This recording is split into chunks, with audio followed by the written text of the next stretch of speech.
যেতিয়া আপোনজন আমাৰ পৰা আঁতৰি যায় তেতিয়া কেনেধৰণৰ অনুভৱ হয় সেইটো কথা হয়তো তেওঁহে বেছি ভালকৈ বুজিব। যোনে আপোনজনক হেৰুৱাইছে আমাৰ ওচৰত হাজাৰজন থাকিব, আমাক সান্তনা দিব। যোনে এৰি গৈছে যাব দিয়া, তেনেকুৱা তুমি বহুত পাবা বুলি, কিন্তু আমি সেইসকল মানুহক কেনেকৈ বুজাওঁ? তাত হাজাৰজনৰ কথা নাহে, তাতকৈ বেছি ভাল নালাগে।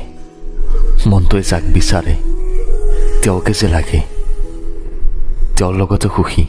বাকী হাজাৰজন আহিলেও নালাগে, মাথো তেওঁক লাগে। মই কাৰো যোগ্য নহয়, সেইকাৰণে আঁতৰি থাকোঁ। আৰু যোনে মোৰ বিহনে সুখী তেওঁকনো মই কিয় আমনি কৰোঁ? যিমান মন যায় অপেক্ষা কৰি লোৱা মোৰ অনুপস্থিতিত। সময় এদিন কৈ যাব তোমাক মোৰ মূল্যৰ কথা।